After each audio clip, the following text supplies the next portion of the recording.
Nessa quarta-feira, excepcionalmente, eu converso com o governador do Ceará, Camilo Santana.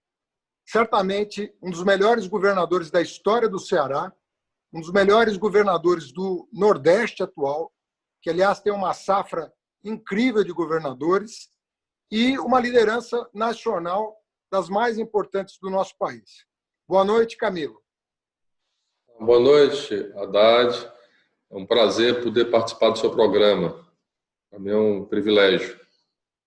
Camilo, eu queria conversar com você sobre política pública em geral. Eu me apaixonei pelo Ceará quando eu era ministro da Educação. Eu vi crescer o Ceará em educação, em parceria com os governos locais. Na época, o governador era o Cid Gomes, e nós fizemos muitas parcerias importantes na área do ensino médio, o Fundeb, que foi um apoio essencial para a educação infantil e ensino fundamental. E a gente viu os indicadores do Ceará superarem, inclusive, muitos estados mais ricos do Sul e do Sudeste. O Ceará, em qualidade da educação, ganhou um impulso extraordinário. Isso vale também para outros estados do Nordeste, mas o Ceará virou uma espécie de vitrine nacional. Eu queria que você começasse, já que a gente fala de tanta coisa ruim no Brasil do Bolsonaro, falasse de uma coisa tão boa quanto a educação básica no Ceará. O que você nos conta da evolução mais na época da tua gestão, né, a mais próxima, e quais os desafios que estão sendo enfrentados em função da pandemia? Como é que você está gerenciando o sistema educacional público nesse momento? Então, primeiro, Haddad, dizer que o segredo para um país que quer crescer, quer se desenvolver, quer reduzir as desigualdades, precisa apostar na educação. A educação é um grande caminho para libertar e dar oportunidade a todos. E, aliás, eu quero fazer o registro aqui da importância do período que você foi ministro da Educação, das políticas implementadas no país e das parcerias que o Estado do Ceará teve com o Ministério e com o Governo Federal.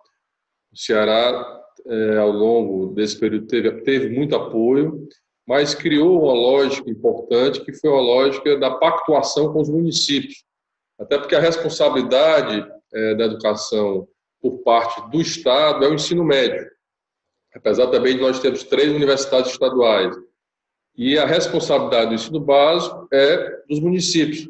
Porém, se esse aluno não passa pelo ensino básico e se prepara bem, ele já chega comprometido no ensino fundamental. Então, a estratégia que o Estado criou, à época, o ex-governador Cid, inclusive a minha vice-governadora Isolda Sela era a secretária da Educação, foi pactuar com os municípios, através da meritocracia, com indicadores, com a nova metodologia que foi o PAI, que foi o Programa de Alfabetização na Idade Certa, e também na redistribuição do ICMS para os municípios. Ou seja, colocou-se que parte do ICMS que o Estado repassa para o município depende do indicador da educação. Então, se o indicador do município está bom, ele ganha mais ICMS. Então, isso estimulou também o prefeito nessa pactuação.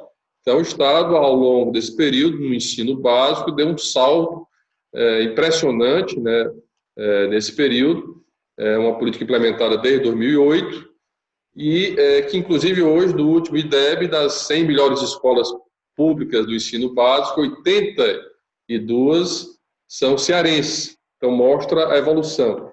E, consequentemente, isso reflete no ensino médio, né? Também nós estamos cada vez mais ampliando hoje a escola de tempo integral no Estado, né? Então, vamos chegar a uma meta, queremos chegar ao final do ano com 40%, não sei se vamos poder cumprir por conta dessa pandemia, mas a nossa meta era encerrar 2020 com 40% das escolas de tempo integral, e se criou a rede de escolas de tempo integral profissionalizante, inclusive, que virou também uma referência em parceria com o MEC, né?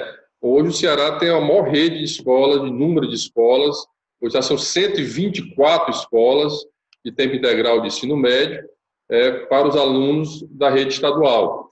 Então, isso tem feito com que o Estado também tenha ao longo... Nós saímos de 12º lugar do IDEB do ensino médio para o 8º IDEB, para 4º lugar no Brasil já no ensino médio. Então, estamos numa curva ascendente de 2015 para 2017 e vamos esperar agora o resultado do IDEB, que eu não tenho dúvida, nós vamos também galgar novos, melhores indicadores, por conta dessa evolução que ela é sustentável, ela é contínua por conta de uma política, repito, continuada, planejada, estruturada, que vem ao longo dos anos aqui no Ceará. Nós estamos com um desafio enorme nessa pandemia, ou seja, a dificuldade, 90% dos nossos alunos, um pouco mais de 90% hoje, estão tendo aulas remotas, mas, porém, diante da desigualdade, diante das questões socioeconômicas dos alunos no Ceará, muitos não estão conseguindo ter acesso às aulas remotas. Então, estamos criando alternativas de visitação do diretor, estamos agora utilizando rádios do município para as aulas serem feitas através do rádio, onde não tem acesso à internet, enfim, tentando construir alternativas para não prejudicar o ensino nesse período da pandemia, até porque nós não sabemos como vai ser esse retorno. Agora, os alunos agora entraram no período de férias, no mês de julho, e estava exatamente agora pela manhã fazendo uma reunião para discutir as estratégias de retomada desse segundo semestre, de que forma nós podemos estimular mais ainda os nossos alunos para essa retomada ainda em 2020. Então, são desafios importantes, porque essa pandemia nos deixou, tem sido um desafio enorme, a forma que a gente tem enfrentado essa pandemia, e isso não tenho dúvida que terá um reflexo muito forte na questão da educação aqui no Estado e no Brasil inteiro. Governador, a gente sabe que a direita, os setores mais conservadores da sociedade, insistiam na tese de que o problema da educação no Nordeste era só gestão. E nós dizíamos que, sim, a gestão era uma coisa muito importante, você tem que cuidar do dinheiro público, mas no caso do Nordeste, se a União não aportasse recursos para fazer com que o investimento por aluno chegasse num patamar mínimo, era muito difícil cobrar do gestor resultados. Ou seja, tinha que haver uma comunhão de esforços. A União, de um lado, aportando mais dinheiro e, evidentemente, cobrando do gestor público mais eficiência. Com base nesse raciocínio, nós construímos o maior fundo de sustentação da educação, que é o Fundeb, que vai vencer agora em dezembro desse ano. E nós sabemos o quanto o Fundeb é importante para o Nordeste. Nós estamos falando de 15 bilhões de reais por ano de aporte para a região, mais 2 estados da região norte que recebem, Amazonas e Pará. Eu queria que você, até pela urgência da matéria, os educadores do Brasil inteiro estão desesperados, porque tem gente que recebe o piso nacional do magistério com base no Fundeb, o investimento por aluno depende do Fundeb, tem uma série de questões que dependem do Fundeb. Eu queria um depoimento de um governador da sua importância em relação ao Fundeb e um apelo que você eventualmente queira dedicar ao Congresso Nacional para pautar o debate sobre o Fundeb em virtude da exiguidade do tempo que nós temos para prorrogá-lo. Então, sem dúvida, Haddad, eu queria dizer que uma das mais importantes políticas públicas criada nos últimos tempos, principalmente para o Nordeste brasileiro, foi o Fundeb.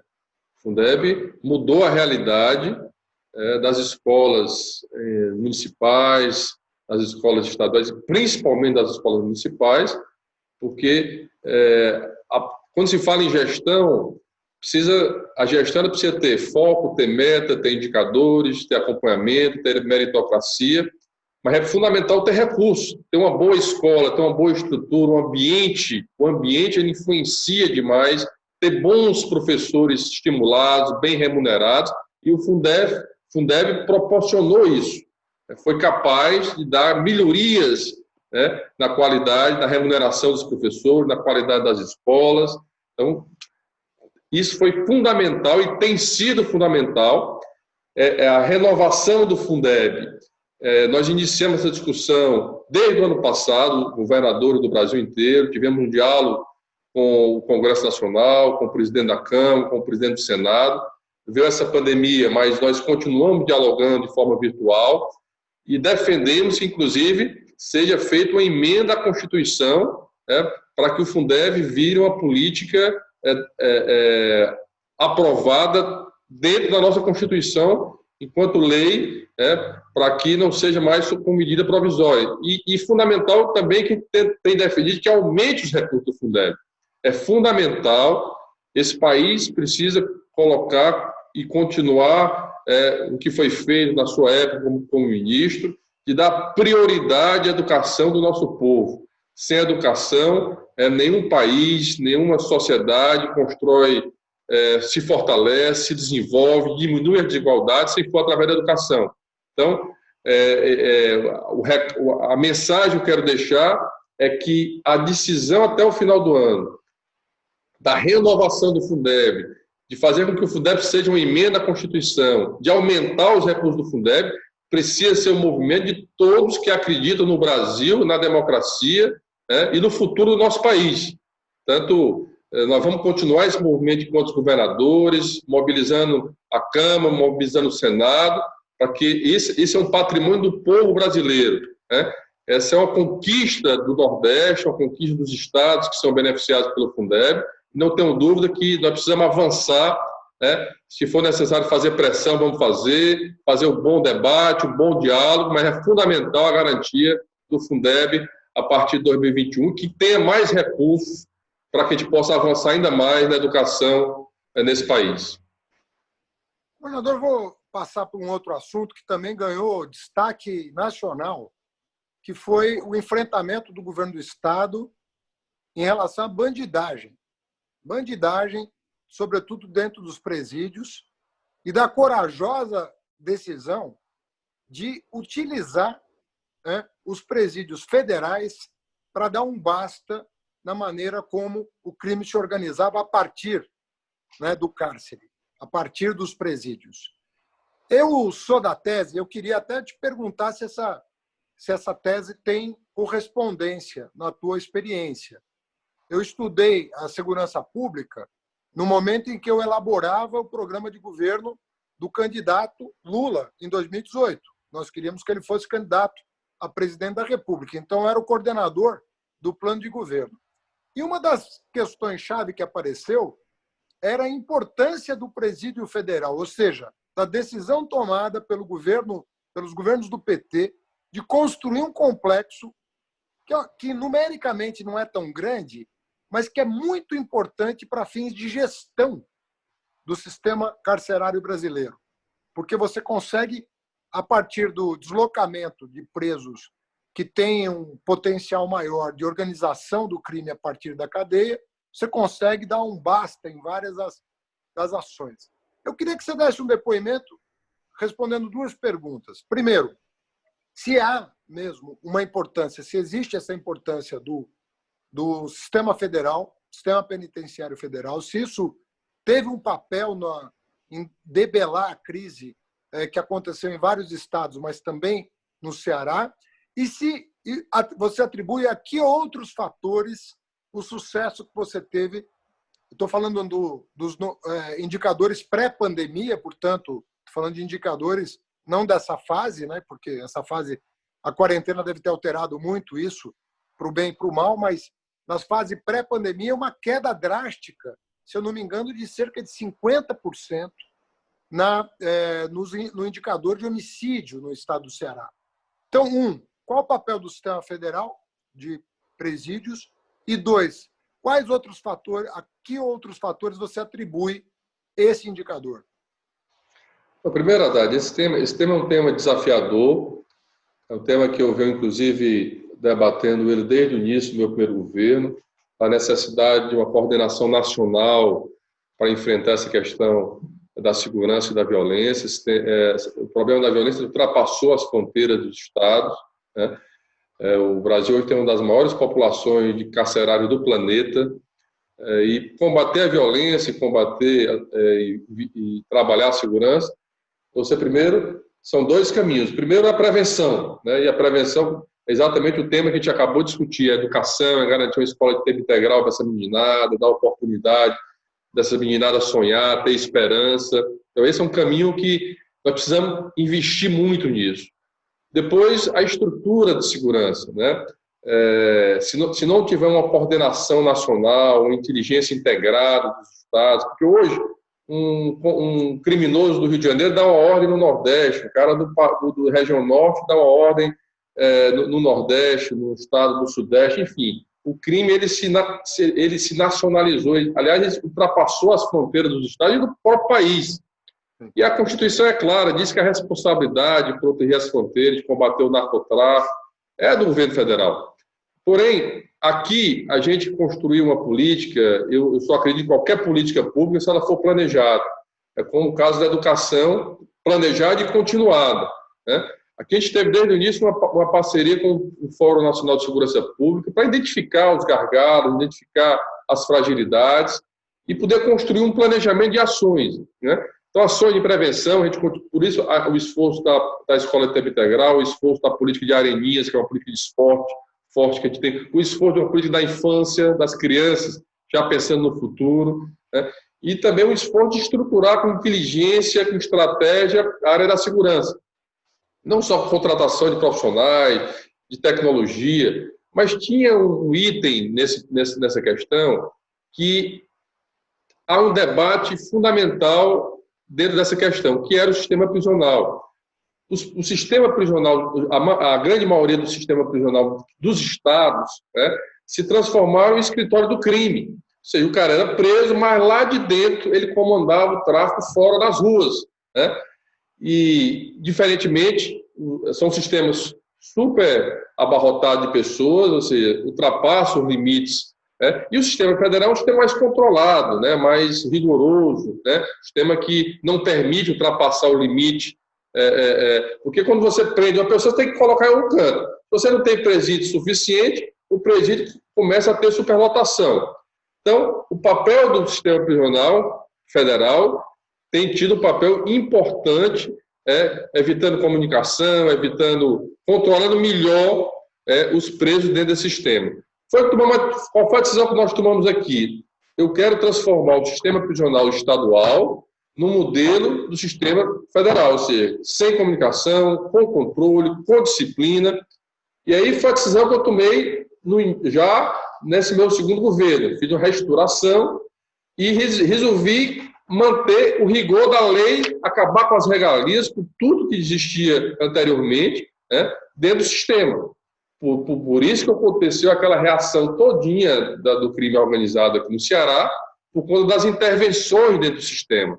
E qual foi a forma que eles reagiram? Nós vamos reagir nas ruas para intimidar o Estado e o Estado recuar. E nós fomos firmes, né? E enfrentamos a situação, foi mais de um mês aqui desafiador para o Ceará, mas hoje o sistema prisional do Ceará ele se transformou, houve uma mudança muito forte, e eu acredito, repito, que o modelo do sistema prisional federal deve ser o modelo utilizado para todo o sistema nesse país. É claro que é um investimento alto, nós temos que evitar que esse preso, que os jovens cheguem à prisão, mas é preciso ter um forte controle nesse sistema. E isso teve um impacto muito forte na segurança do Ceará, principalmente em 2019. Os índices caíram muito. Foi o que aconteceu, que é outro ponto que eu já vou entrar aqui, Haddad, que para mim é muito relevante para o debate nacional. Há uma politização, partidarização muito forte das polícias desse país. Ou seja, as entidades que representam os policiais, que tinham um papel, que tem, por lei, tem apenas um papel recreativo, acabaram transformando em sindicatos, e inclusive se aparelhando esse sindicato do ponto de vista político. Ou seja, você vê que, aqui, vou dar o exemplo do Ceará, aqui o principal candidato à prefeitura de Fortaleza aqui é da polícia. Ele construiu a sua carreira política dentro da polícia. Eu não quero dizer que as pessoas não têm o direito de participar da política, mas não pode partidarizar uma área que a Constituição dá o poder de você ter uma arma para defender a população e você utilizar isso para fazer política partidária. Está errado isso. Inclusive com várias posturas no passado de anistiar todos os movimentos que são ilegais, de motins que aconteceu aqui esse ano no Ceará. Então, no finalzinho de 2019 para cá, um movimento também aqui partidário forte dentro da polícia para desorganizar aqui a polícia, ou seja, com finalidades e viés político partidário, né? Então, nós tivemos um motim grave aqui também esse ano, no mês de fevereiro, inclusive que eu também resisti, disse que não daria anistia, porque dar anistia nesse caso é você concordar com a atitude ilegal, até porque todo o meu governo foi de diálogo, nenhum governador deu tantas melhorias à polícia como eu dei no meu estado. Eu falo aqui de uma minoria da polícia, uma minoria da polícia que cria um movimento forte internamente para desestabilizar, para ter um discurso político, né? Então, de fevereiro para cá, houve uma desorganização, de certa forma, por conta desse movimento, os índices têm aumentado, né? E aí nós acabamos focando muito na pandemia, porque tem sido o foco da nossa atenção, e nós estamos agora iniciando uma série de mudanças dentro da segurança pública, mas esse é um debate que o Brasil precisa fazer. Eu aprovei com a emenda à Constituição proibindo a anistia no estado do Ceará, fui para o enfrentamento, não resistimos, né? Foi uma resistência, porque isso também, inclusive, podia ser um efeito nacional em vários estados do Brasil, estamos preparados para isso. Então, eu acho que nós precisamos fazer desse exemplo do Ceará um exemplo de punição para quem descumpriu a lei, para quem tenta fazer da polícia um caminho partidário, né? E, esse momento, nós estamos tentando reestruturar esse movimento que ocorreu aqui no nosso estado. Já adiantei um pouco aí a... Não, eu ia te perguntar disso na sequência, mas vou além do que você já está falando, porque eu acho das coisas mais graves que estão acontecendo no Brasil a questão da partidarização da Força Armada em geral. Não só das polícias, mas também de setores do Exército que estão resistindo. O Bolsonaro tenta partidarizar as Forças Armadas, levando quadros da ativa para o governo, o que não deveria ser nem permitido, na minha opinião. Quer fazer política, sai das Forças Armadas. Se você é juiz, quer fazer política, sai do judiciário. Se você é militar, quer fazer política, sai das Forças Armadas. Você não pode ter essa confusão de poderes, de jeito nenhum. Cargo eletivo, deputado, senador, governador, presidente, isso tem impedimentos para quem exerce função de Estado. Um procurador da República, um juiz, um desembargador, um ministro supremo, um general, não é assim. Tem regra em todo mundo. Você não pode usar esse tipo Inclusive, eu sugeri ao presidente da Câmara, logo depois ver essa pandemia, mas que levasse esse debate para o Congresso Nacional, porque é como você disse, um juiz, para entrar na vida partidária e política, ele precisa renunciar ao cargo. Um promotor também, né? Um militar da aeronáutica, do exército também, mas o policial militar não. Ele se candidata, se perder, volta para a corporação, ele não precisa. E eu acho que isso é um erro gravíssimo, né, na segurança pública. Isso tem interferido fortemente, repito, né, nessas atitudes que grupos têm feito dentro das seguranças e dentro das polícias no Brasil inteiro. Então, eu acho que é um tema que o Brasil precisa olhar com muita delicadeza, com muito cuidado, né, para evitar esse tipo de fato que tem ocorrido, como ocorreu aqui no estado do Ceará. E isso acaba desdobrando numa outra pergunta que eu queria te fazer, que é muito comum no Rio de Janeiro, já se tornou mais comum em São Paulo, que é a força paramilitar. Tanto do policial da ativa que faz bico, quanto do policial que vai para a reserva e monta um aparato paramilitar para vender, vamos dizer assim, serviços de segurança que deveria ser pública para a população, uma espécie de privatização da segurança pública. Esse fenômeno existe em Fortaleza? Isso existe no país inteiro. Isso, inclusive, Haddad, isso é ilegal, né? Inclusive, uma das formas que eu criei aqui para evitar exatamente o bico do policial, foi eu aumentei, eu procurei na época saber quanto é uma diária de um policial quando ele é contratado para prestar um serviço quando ele está de folga, né? É X. Então, eu dei o mesmo valor. Se eu não me engano, eu me lembro que à época, uma hora extra de um policial no Ceará era R$ 5,60. Nós aumentamos se não me engano, para R$ 21, né? Ou foi para R$ 30, aliás, R$ 30, porque dava exatamente uma diária que ele receberia se fosse para a iniciativa privada, exatamente para que ele pudesse tirar a hora extra dele para o próprio Estado, para evitar esse tipo que não é legal, que a Constituição proíbe esse tipo de coisa. Então, eu acho fundamental se criar mecanismos para que a gente possa... E qual é um grande erro disso também, na verdade? É a falta de uma carreira de militar dentro das polícias estaduais. Nós estamos agora revendo, é claro que isso depende de uma decisão da Constituição do país, a nível do Congresso Nacional, mas é fundamental criar a carreira do militar dentro das polícias estaduais, como existe a carreira do Exército. Então, mas isso precisa ser um debate, repito, esse debate da segurança pública é um debate que precisa ser enfrentado com muita seriedade, com muita responsabilidade, com muita serenidade, mas com muita transparência, para que a gente possa avançar a médio e longo prazo e diminuir essa violência nesse país. Governador, tem havido um debate que eu estou acompanhando no mundo inteiro, que juntando economistas e epidemiologistas sobre a questão da pandemia. Eles estão verificando quais foram os melhores modelos de enfrentamento da pandemia. Evidentemente que em estados que têm comando único, não são federações, né? O presidente da República assumiu a liderança e deu o tom de como deveria ser.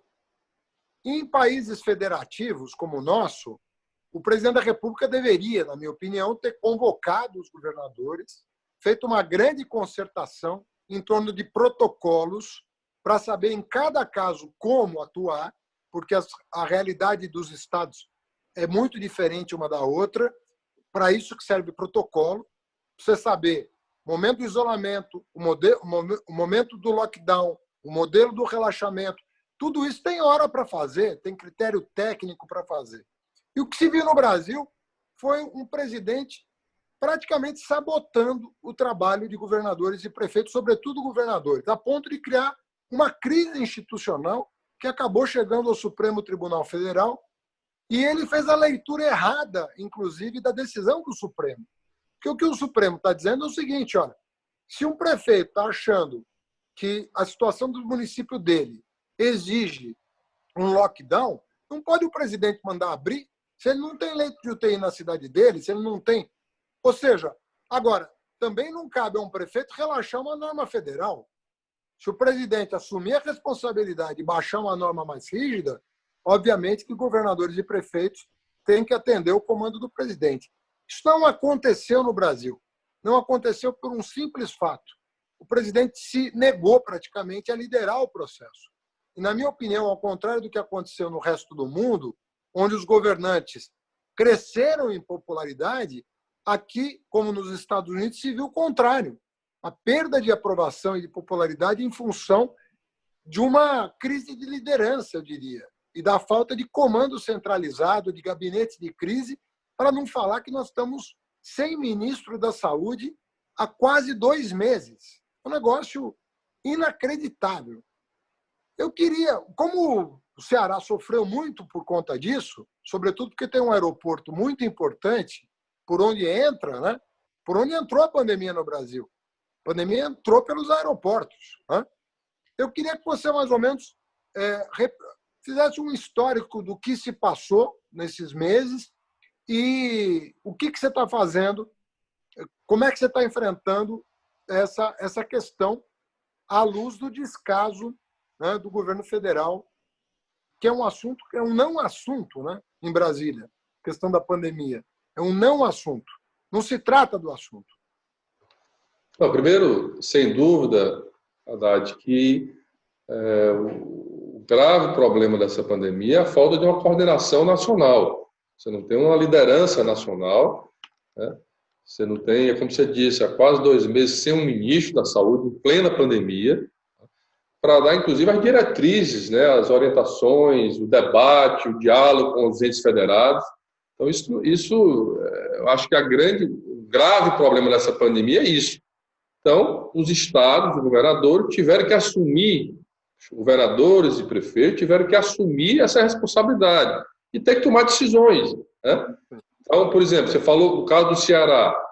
Fortaleza, nós já éramos o 3º maior fluxo de passageiros internacionais do Brasil. Nós tínhamos uma estratégia aqui de transformar a Fortaleza no hub aéreo do Nordeste.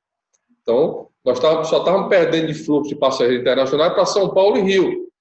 Então, uma das primeiras medidas que eu fiz foi pedir para o governo federal suspender os voos internacionais, porque nós sabíamos que a pandemia entraria pelos aeroportos, né, porque viria de outros países, o que o mundo inteiro fez, né? Então, o governo não só fez naquele momento, como inclusive me impediu de colocar uma barreira sanitária dentro do aeroporto. Eu precisei entrar na justiça, eu entrei no Ministério Público Federal com ação, né, e ele me deu ganho de causa para que eu pudesse pelo menos botar uma barreira sanitária para monitorar isso depois de 15 dias, né, que já tinha aí, inúmeros voos já tinham entrado no Ceará. Fortaleza é a cidade com a maior densidade demográfica do Brasil. Aqui é um território pequeno, com quase 2.800.000 pessoas, uma área muito pequena.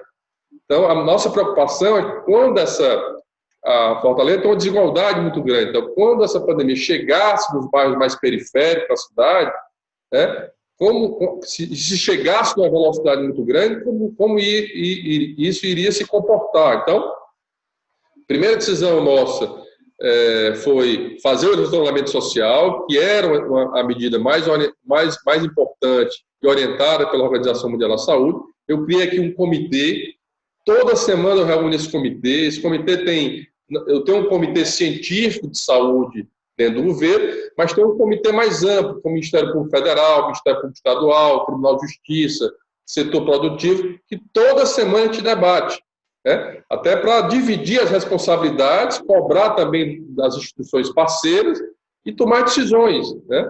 Então, esse comitê, toda semana nos reunimos, com a equipe de saúde. O isolamento foi importante para a gente poder garantir, diminuir a velocidade de transmissão, mas principalmente preparar o Estado para ampliar o seu atendimento à saúde. Você tem uma ideia, foram quase 3.000 leitos. Olha o tamanho do Ceará, por 3.000 leitos, 726 leitos só de UTI. Nós quase que dobramos a quantidade de leitos de UTI que o Ceará tem no sistema público nessa pandemia. Então, isso nos permitiu atender a população, né?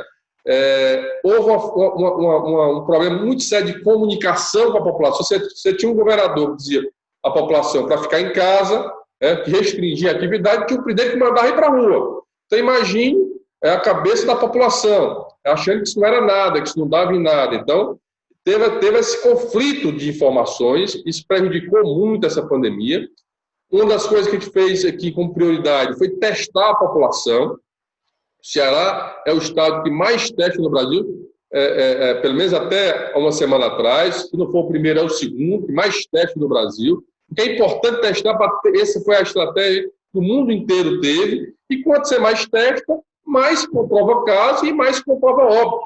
Porque no final, Haddad, isso ninguém vai poder esconder. Porque quando se comprova que é um óbito por Covid, coloca lá que é um óbito por doença respiratória, né? Então, no final, nós vamos comparar quantos óbitos por doença respiratória teve no estado X durante o ano de 2019, quanto foi em 2020. Então, vai ter essa relação, porque há muita subnotificação também, não só no Brasil, mas no mundo inteiro, por falta de teste. E realmente houve uma disputa muito grande. Nós conseguimos comprar muitos equipamentos fora do Brasil, na China, por exemplo. Nós trouxemos 4 aeronaves, né? Essa agora chegou com 70 toneladas de equipamento de proteção individual. Não faltou equipamento de proteção individual, não faltou teste aqui no Ceará, não faltou respirador. Compramos 700 respiradores da China, né? Então, tudo isso foi uma ação que nós tomamos com iniciativa importante, e também o outro lado social, porque havia uma preocupação muito forte nossa da população mais vulnerável do Ceará. O Nordeste é uma população muito, muito vulnerável ainda. Então, o trabalhador ambulante, o trabalhador, o freelance, a pessoa que as atividades econômicas nós temos que restringir, como é que ficaria a situação dessas pessoas? Então, foi fundamental a iniciativa do Congresso Nacional com ajuda emergencial, foi fundamental, que depois o presidente sancionou e tem transferido esses R$ 600 para as famílias mais vulneráveis. Nós aqui tomamos medidas importantes desde o início. Eu pago a conta de água e esgoto de mais de 500 mil famílias cearenses, dá mais de 2.200.000 pessoas do Ceará, que consomem até 10 metros cúbicos de água. Estou pagando há 3 meses e ampliei agora para mais 2 meses. Estou pagando a conta de energia também de quem consome até 100 kWh no Ceará, ela recebe a conta zerada. Distribuí quase 250 mil vale-gás para as famílias de baixa renda também no Ceará. Distribuí 423 mil cartões, refeições para todos os alunos da rede pública estadual receber um cartão refeição para auxiliar na alimentação durante esse período. Nós temos um programa importante aqui, que é o programa Mais Infância, que eu faço uma transferência de renda todo mês para mãezinhas que têm crianças de 0 a 6 anos vulneráveis, mais pobres, extrema pobreza. Eu transfiro uma renda, eu antecipei o pagamento desses meses durante essa pandemia. Fiz todo o diálogo com o setor econômico, nós suspendemos a cobrança de impostos de todas as empresas do Simples Nacional, das pequenas e médias empresas, se apreendeu 90% das empresas do Ceará, e temos que construir tudo isso no diálogo, porque nessa pandemia é o aspecto da vida que tem que ser a prioridade das pessoas, salvar vidas, mitigar os efeitos da pandemia, mas tem uma preocupação muito grande social das pessoas que precisam viver, que precisam trabalhar, que precisam ter seu sustento nesse momento de pandemia. E faltou uma liderança maior, uma coordenação maior nacional, se transformou num debate muito partidário, político, esse problema da pandemia desse país. Uma outra guerra que a gente precisou enfrentar e continua enfrentando é a questão das fake news. Todo dia aqui é fake news, tentando desestabilizar um trabalho importante de orientação às pessoas na área da saúde. Então, tem sido um desafio, mas para mim uma das coisas mais importantes dessa pandemia aqui no nosso estado é a transparência dos dados.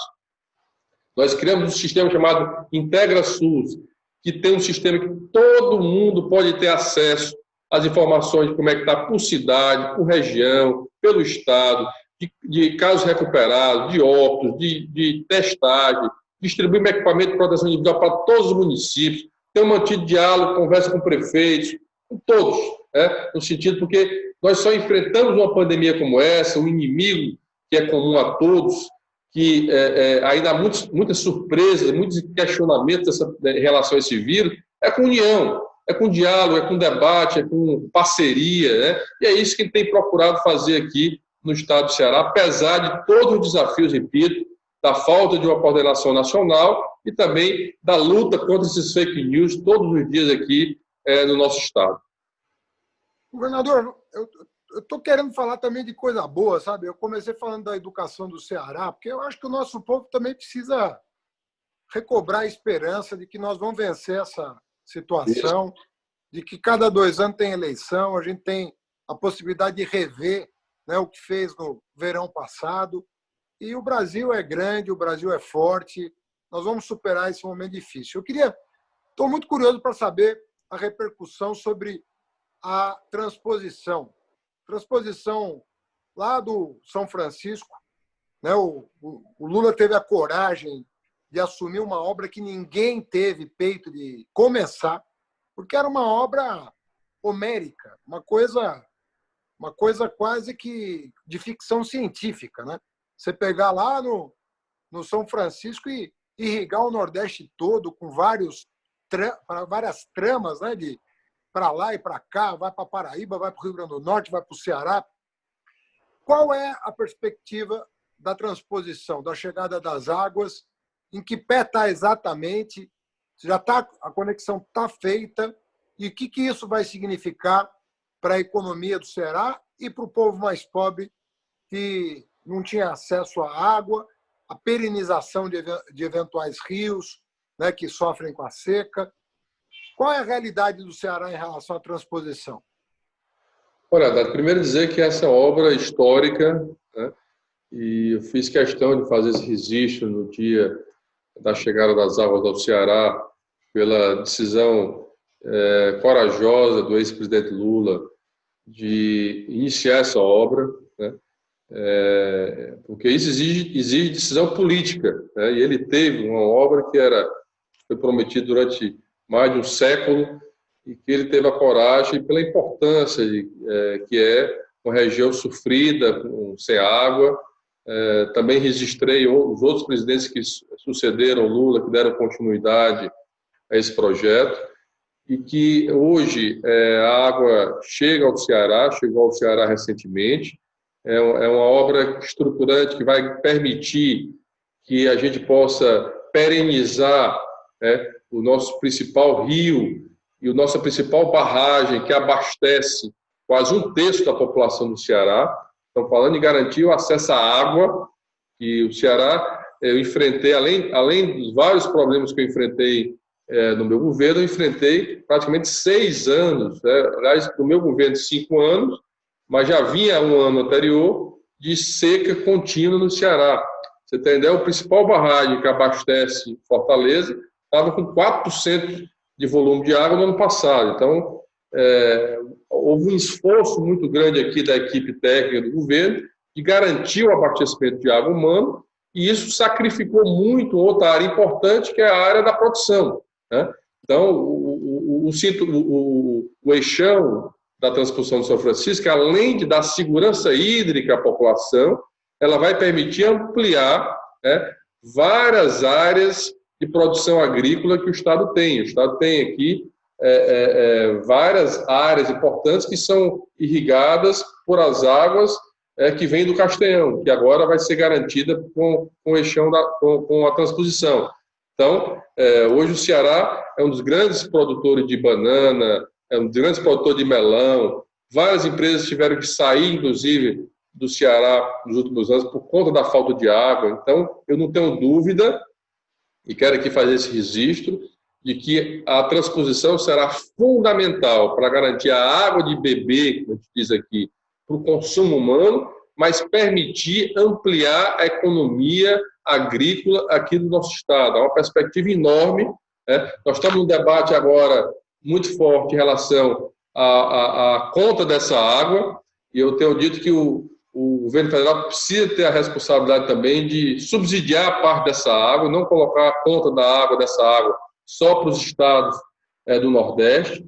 Esse é um debate que nós estamos fazendo agora, mas quero aqui dizer que é uma obra fundamental e que fica muito feliz, muito alegre com a chegada, nesse momento, da água já ao Ceará, que vai permitir agora entrar numa outra obra que está sendo feita pelo governo do Estado. Começou também na época da presidenta Dilma, quando o governador Cid era governador do Estado, que a gente já concluiu agora o primeiro trecho, que vai receber essa água agora do São Francisco e trazer a água para o nosso reservatório, que é o Castanhão, que é o principal reservatório do Estado.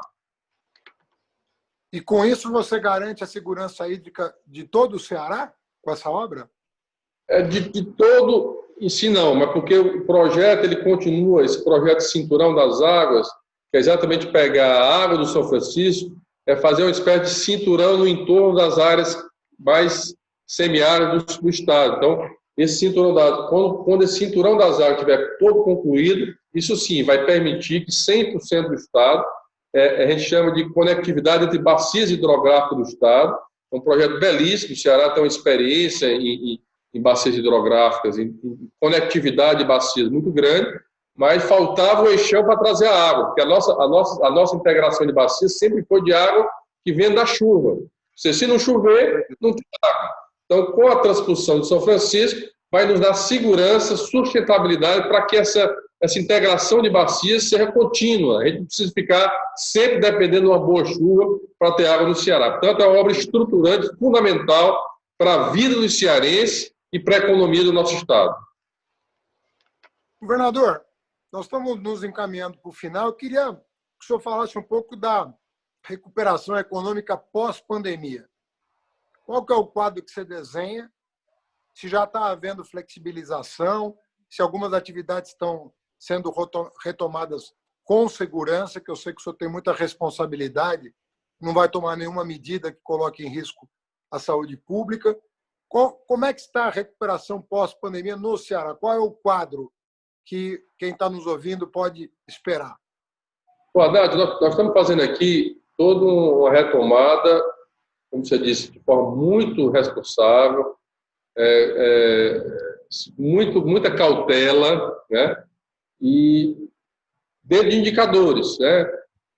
14 dias de queda de casos, 14 dias de queda de óbitos, 14 dias com queda de número de pacientes em UTI, em enfermaria, enfim. O que determina todas as nossas ações aqui é a saúde. É o Comitê de Saúde que definiu os critérios. Fortaleza, a gente fez aqui a maior pesquisa de soroprevalência, que é saber qual é a taxa de ataque. Nós fizemos já aqui em Fortaleza, fizemos em Sobral, estamos fazendo agora no sul do estado, que aqui teve tempo diferente de pandemia. Aqui começou fortemente em Fortaleza, que foi o epicentro da doença, que continua sendo percentual maior dos casos foi aqui, mas aqui no último mês vem só em queda. Você tem uma ideia? Nós chegamos aqui a ter um volume muito alto de óbitos aqui em Fortaleza. Hoje, praticamente, temos tido um óbito a cada 2 dias. Né? Então, foi uma queda violenta aqui em Fortaleza. Então, Fortaleza já iniciou o processo de reabertura.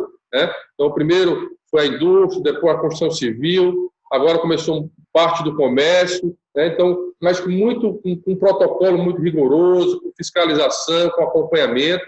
A região norte, que é onde tem Sobral, foi o segundo estágio, ela começa a se estabilizar, começa a avançar agora no sul do estado, lá, inclusive, as cidades estão em lockdown. Então nós estamos tomando decisões de acordo com o avanço e de acordo com informações de pesquisa e de testagem, porque essa pesquisa é uma testagem. Além do número de testes que a gente faz diariamente, é como se fosse fazer uma pesquisa para consultar o percentual da população que tem desejo de votar num determinado candidato. Então, a mesma amostragem que a gente faz no município, para isso a gente faz para testar, para saber a taxa de ataque da Covid. Então, vai lá, faz o teste, faz o teste sorológico e faz o teste rápido.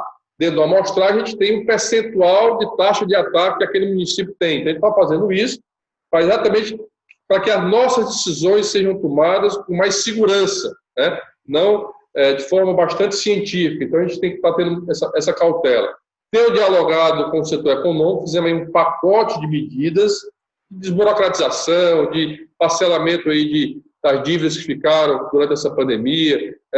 Enfim, apesar de que quem tem que fazer uma ação mais forte em relação à retomada da economia tem que ser o governo federal, porque é o governo federal, Haddad, que tem condições de emitir título, de emitir moeda, de se endividar. Nós ficamos presos aqui. Até para eu ter um financiamento, eu preciso da autorização da União.